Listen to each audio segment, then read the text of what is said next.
आज हम बात करने वाले हैं मेरा 6 महीने का experience as a E S I C S S O कैसा रहा। जैसा कि आप जानते हैं कि मैं E S I S C S S O को ज्वाइन करने हम्म, तो आज हम बात करने वाले हैं मेरा 6 महीने का experience as a E S I C S S O कैसा रहा। और जैसा कि आप जानते हैं मैंने सी जी एल और आई बी छोड़ दिया था E S I C S S O को ज्वाइन करने के लिए। तो आज इन्हीं सब बारे में हम बात करेंगे। तो पहले जैसा कि आपको पता है मैं एज अ सब इंस्पेक्टर काम करता था सीआरपीएफ में। तो उसके बाद मेरे पास तीन ऑप्शन थे कि मैं आईबी चूज़ करूँ या फिर सीजीएल या फिर ये। पर मैंने ये चूज़ किया ईएसआई सीएसएसओ और मेरा 6 महीने का एक्सपीरियंस इसमें कैसा रहा। सबसे पहली बात मैंने उन सब क्वेश्चंस को उठाए हैं जो आप मेरे पेज आयरन माइंडसेट पे मुझे रेगुलरली मैसेज करके पूछा करते थे। और मैं उनका जवाब नहीं दे पा रहा था क्योंकि मैं अपने जॉब में बिजी था।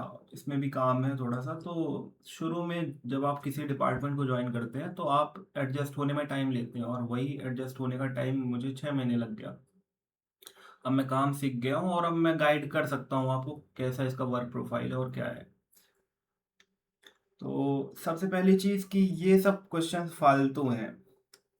इन सब क्वेश्चन से आप बचिए जितना ज़्यादा हो सके, है ना। आप अपनी रैंक पे फोकस करिए। आप सीजीएल दे रहे हैं तो भी, और अगर E S I C S S O attempt किया है तो भी, रैंक जितनी बेटर रहेगी और आपका मन का लोकेशन उतना ही अच्छा मिलेगा। नहीं तो कहीं आपके अनडिजायरेबल लोकेशन में फेंक देगा चेन्नई वगैरह पे, तो वहाँ से आप रोते रहोगे। हालांकि ई एस आई सी में एक चीज़ अच्छी है अभी ट्रांसफर्स का, कि अगर आपको साउथ में भी पोस्टिंग मिली तो बाद में अपनी आप डिजायरेबल लोकेशन में 2-3 साल बाद एजीटी होती है तो उसमें आ सकते हैं। अब ये क्वेश्चन फर्जी हैं। दोनों ही लेवल 7 की जॉब है तो कितना ही मिल रहा होगा एच आर ए और डी ए वगैरह।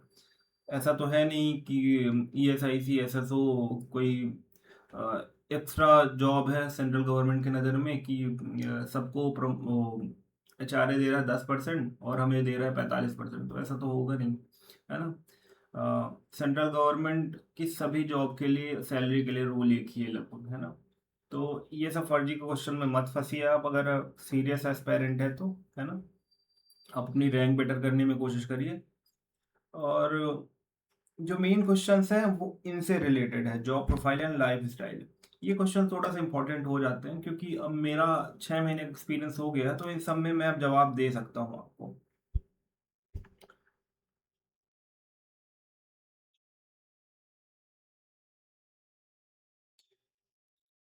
अब दोनों जॉब में काम का नेचर कैसा है, फील्ड, अब आप ये जानना चाहते हैं कि दोनों जॉब में अब आप ये जानना चाहते हैं कि दोनों जॉब में काम का प्रेशर कैसा है और फील्ड जॉब है या नहीं।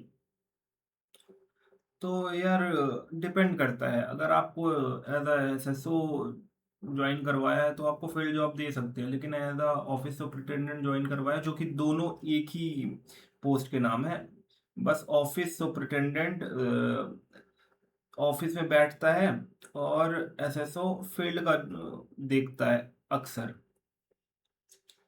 तो ये चीज़ है, दोनों ही कुछ ज़्यादा हेक्टिक नहीं है। कभी मैंने नहीं देखा कि कोई 6 बजे के बाद रुक रहा है या कुछ भी है, या फिर बहुत ज़्यादा काम का प्रेशर हो। कभी कभी को छोड़ के कभी कभी ऐसी सिचुएशन आ जाती है हर डिपार्टमेंट में कि हमें काम करना होता है एक लिमिटेड टाइम के अंदर, है ना।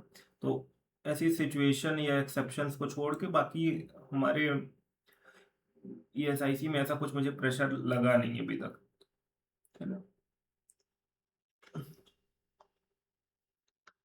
यार पोस्टिंग फिक्स होती है, ट्रांसफर्स होते रहते हैं। ये मुझे लगता है कि आपके काम के ऊपर डिपेंड करता है। अगर आप जाहिर सी बात अच्छा काम नहीं करेंगे तो बार बार आपके सीनियर ऑफिसर्स आपसे खुश नहीं रहेंगे, और फिर सीनियर ऑफिसर का तो आपको पता है ना। तो ये आपके काम के और आपकी एबिलिटी पे फोकस, मतलब आपकी एबिलिटी पे डिपेंड करता है कि आपका प्रेशर वो आपका ट्रांसफ़र हो रहा है या फिर नहीं हो रहा है ना, क्या है। तो अगर आपको ऑफिसर पूछा है तो मुझे नहीं लगता कि ट्रांसफर्स आपका होने देगा, है ना। आप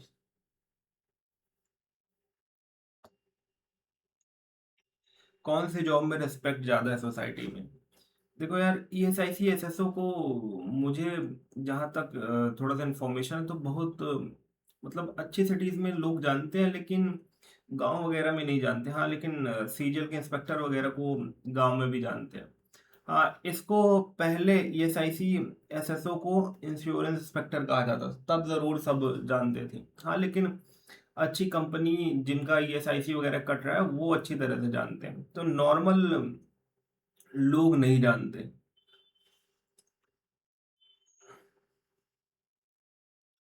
और ये कंप्लीटली डिपेंड करता है कि कौन सी जॉब में आपको लोग ज़्यादा जानेंगे कि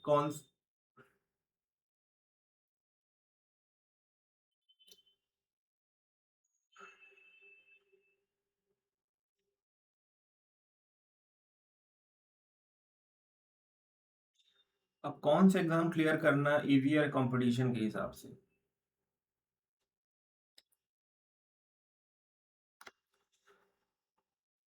अब देखो कौन सी जॉब में रिस्पेक्ट ज़्यादा है, स्टेटस ज़्यादा है। देखो यार, सीजीएल का मुझे लगता है कि हर जिले से देखो यार, अब सबसे ज़्यादा क्वेश्चन था कौन सी जॉब में रिस्पेक्ट और स्टेटस ज़्यादा है। देखो यार, ईएसआईसी एसएसओ बड़ी बड़ी सिटीज़ में इसका ब्रांच और ये है, तो छोटी सिटीज़ में मुझे नहीं लगता ज़्यादा लोग जानते हैं।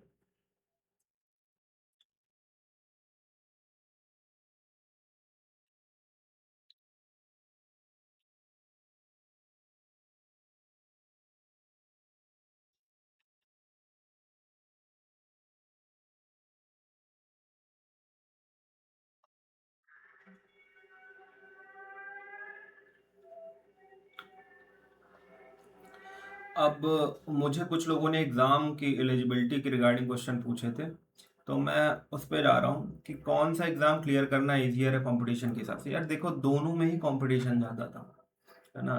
मैं सीजल में तो खैर कंपटीशन बहुत ही है, लेकिन ईएसआईसी एसएसओ में भी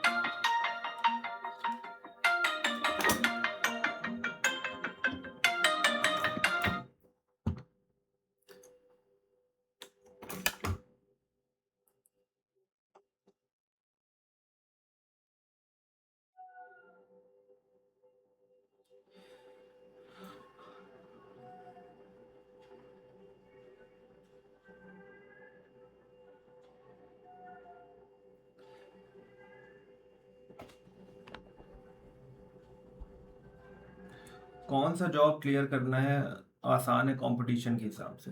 देखो यार, कंप्लीटली डिपेंड करता है तुम्हारी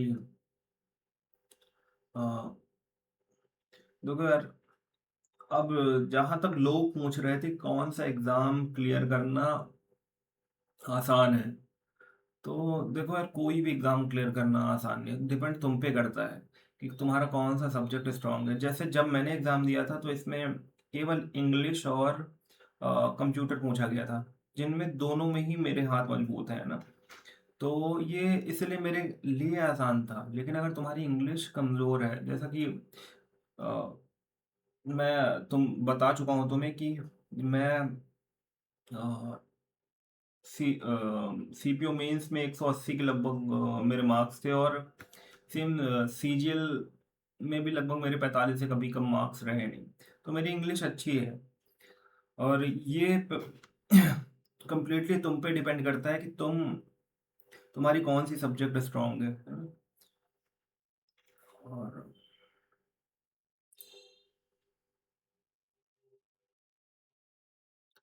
और कंपटीशन की रही बात, तो कंपटीशन अब हर एग्जाम में है ना। तुम जब जाओगे ना एग्जाम सेंटर में, तब तुम्हें पता चलेगा कि भले ही इसकी 3,000 फीस थी, लेकिन कितने लोगों ने भरा था।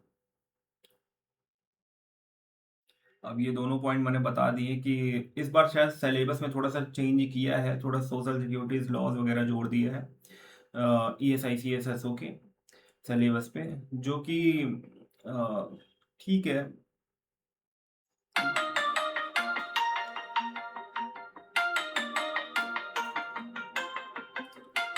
कितनी बार अटेम्प्ट दे सकते हैं, कितनी बार अटेम्प्ट दे सकते हैं दोनों एग्जाम में। तो यार दोनों एग्ज़ाम में कोई अटेम्प्ट्स की संख्या नहीं, बस तुम्हारी एज लिमिट क्रॉस नहीं होनी चाहिए।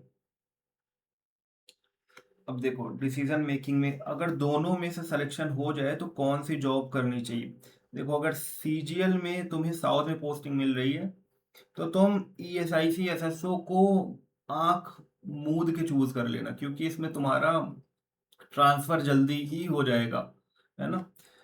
और इसमें तो कोई मुझे नहीं लगता, इसमें मैं श्योर हूँ कि अगर तुम्हें सीजीएल में और इसमें चूज करना पड़े और सीजीएल में लेवल 7 में तुम्हें साउथ में मिल रहा है और ईएसआईसी एसएसओ में भी तुम्हें लेवल 7 में साउथ में मिल रहा है, तो तुम्हें आंख मूंद के ईएसआईसी एसएसओ को चुनना है, क्योंकि तुम 2-3 साल बाद अपने रीजन पे आ जाओगे, है ना। और हॉलीडे होम्स वगैरह भी है, तो थोड़ा सा ईएसआईसी एसएसओ में थोड़ा सा मुझे पर्क्स दिखे हैं, लेकिन सीजीएल में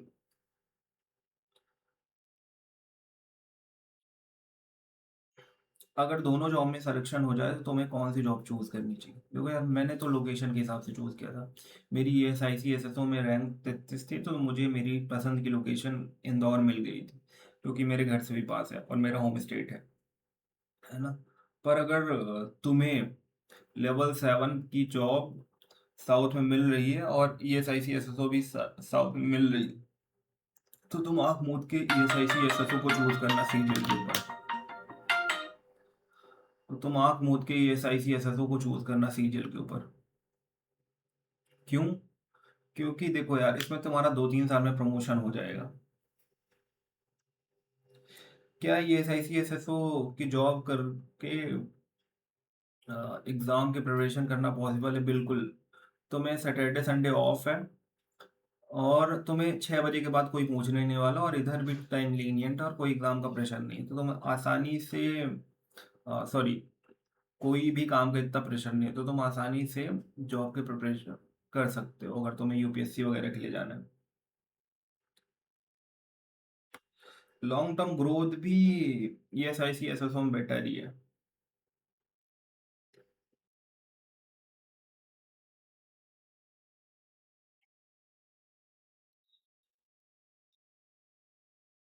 ये फर्जी क्वेश्चन है। तो